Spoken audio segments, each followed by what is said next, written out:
Oi, gente. Bom dia. Vou tentar explicar um pouquinho para vocês a questão do livre-arbítrio, tá? Gravando aqui fora do esquema todo, mas é legal passar essa mensagem para vocês, porque são mensagens fresquinhas que chegaram agora de madrugada. Porque eu também fico muito confusa, porque sempre me foi orientado que a espiritualidade positiva, ela vai sempre respeitar as nossas escolhas. Então ela realmente não pode interferir naquilo que a cachorrada agitada aqui não pode interferir naquilo que a gente vai agir, como nós vamos agir aqui embaixo. Não pode impor a vontade, né, modificando as nossas atitudes, modificando os nossos atos. Ok, realmente eles não podem interferir, inclusive assim, em nível de evolução da nossa própria raça. Eles não podem tomar atitudes, e eles teriam conhecimento para isso, energético, tecnológico, para mudar todo o rumo da história da humanidade, mas não pode fazer isso. Não é como se eles têm um conselho de ética, né, que rege tudo isso e que não permite que haja manipulação nem de fatos passados, nem de fatos futuros. Isso não é permitido. Algumas raças manipulam, viu? Algumas raças que não fazem parte desse conselho, que não respeitam, conseguem manipular determinadas histórias, não só de raças, né, e de um povo em geral, como a gente já tem relatos disso. Tá? Até mesmo aqui no nosso planeta nós já tivemos várias situações de manipulação assim, de coletividade, mas volto a falar, isso não é uma coisa bacana, não é uma coisa que, vamos dizer assim, a confederação, né, das outras raças, das raças mais evoluídas lá fora, permitam. Porque isso vai trazendo uma série de consequências, tá? Então, dentro da lei, vamos dizer assim, espiritual, não é permitido que haja interferência no nosso livre-arbítrio, tanto em nível coletivo quanto em nível pessoal. Ok. Mas o que constantemente ocorre? A espiritualidade utiliza muito do artifício da orientação e conselho. Então, se vamos colocar um exemplo prático.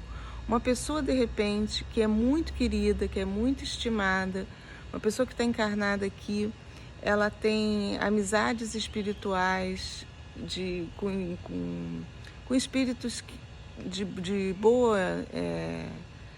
bom trâmite lá no mundo espiritual, de alta hierarquia, mas ela está encarnada aqui.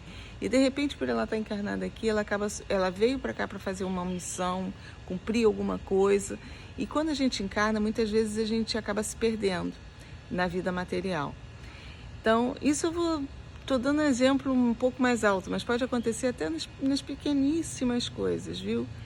Então, essa pessoa às vezes está indo por um caminho errado, se perdeu mesmo aqui na vida terrena.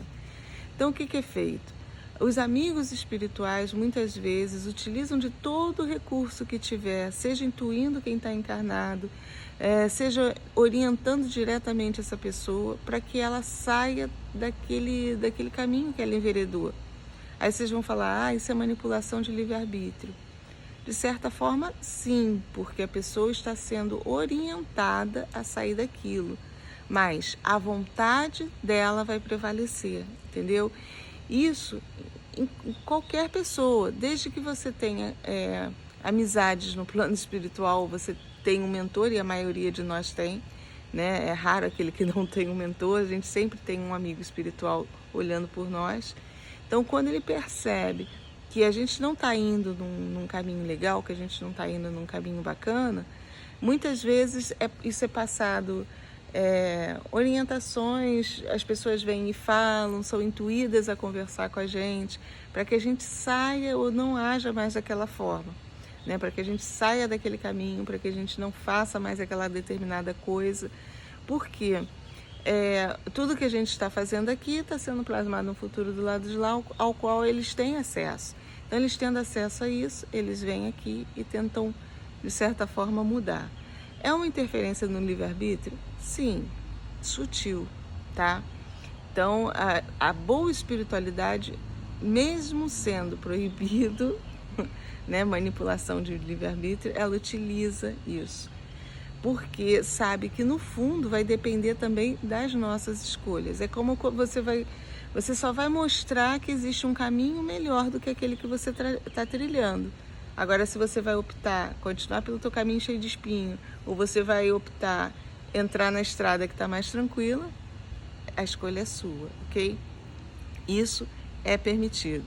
O que não é permitido, que só é feito pela espiritualidade negativa, e que são casos extremos, e é quando vai causar dor e sofrimento para aquela pessoa.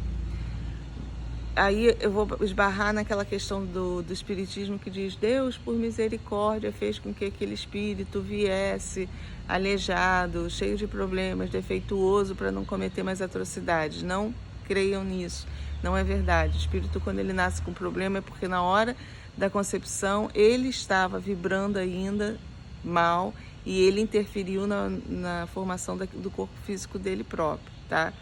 Só um parêntesezinho. Porque muitas vezes a espiritualidade negativa, eu falo negativa, mas seria talvez a espiritualidade que não age dentro das leis espirituais, das leis divinas lá, das leis que tem lá fora e que a alta hierarquia espiritual respeita. Ela vai interferir no nosso livre-arbítrio de forma incisiva, tipo, a pessoa está fazendo um monte de besteira aqui e de repente está prejudicando alguém que é protegido desse espírito que não trabalha de acordo com as leis divinas. Então, o que esse espírito vai fazer? Ele pode provocar um acidente, uma doença nessa pessoa que está agindo mal, para que ela pare de agir, interferindo assim no livre-arbítrio dela e no livre-arbítrio da pessoa que pediu que aquilo acontecesse porque estava se sentindo prejudicado. Entendeu? Aí sim, é uma interferência séria no livre-arbítrio que não é permitida pela espiritualidade boa. Você mudar à força o caminho de uma pessoa, seja provocando acidente, seja colocando barreiras no caminho, seja colocando doenças, isso não é permitido pela alta hierarquia, tá? É só para explicar, porque isso faz uma confusão muito grande na nossa cabeça. Até para a gente saber com quem a gente está lidando. O espírito é bom, o espírito não é? Então, qualquer coisa que traga sofrimento e dor não é proveniente de espiritualidade boa, tá? Não interessa para quem seja, se o cara é bandido, se o cara é bonzinho, ele está encarnado aqui. Se for uma atitude que traga sofrimento para ele, não foi da alta hierarquia. Mesmo que esse sofrimento seja para livrar uma outra pessoa. Olha que complicado, mas é assim. Aí é que eu falo da questão que a alta espiritualidade ele sempre vai respeitar o livre-arbítrio aqui. É muito, muito raro, a não ser que seja assim, porque a gente superestima aquilo que a gente passa, é óbvio, né? A gente está aqui encarnado, então os nossos problemas às vezes têm uma proporção gigantesca, a gente não consegue lidar com aquilo, a gente já não está preparado. Mas nesses casos de interferência, são casos muito, muito, muito raros mesmo que a espiritualidade positiva vai agir dessa forma, embarreirando, tirando aquela pessoa do caminho, mas olha, é um caso ou outro quando realmente se percebe que está havendo um prejuízo muito grande a uma outra pessoa que está encarnada e que ela realmente não tem como se livrar, sair pelo próprio livre-arbítrio daquela situação. Ela não tem escolha, ela está encurralada. Seria caso de a pessoa estar totalmente acorrentada. São situações muito, muito, muito bizarras e raras, entendeu? É só para a gente poder entender um pouquinho esse lance do livre-arbítrio, que eu sei que confunde a cabeça de muita gente. Pode ou não pode? Então existe ou não existe? Né? Existe sim o respeito ao livre-arbítrio, mas existe também a orientação porque essa orientação vai estar também respeitando as nossas escolhas. É como colocar 2 pratos na sua frente, isso pode fazer, viu? Você pode colocar uma comida mais saudável e um Big Mac. Eu vou sempre escolher errado, gente. Nossa, espiritualidade não aguenta mais fazer isso comigo. Mas deu para entender? Uma analogia bem tosca, mas é mais ou menos por aí. Vai depender da minha vontade, mas me é oferecido coisas melhores, opções melhores. Ok? Papo rapidinho, só para explicar um pouquinho mais sobre o livre-arbítrio. Eu espero que vocês consigam ter alcançado, tá? E sempre que eu tiver alguma orientação assim fresquinha, eu venho para passar para vocês. Beijos!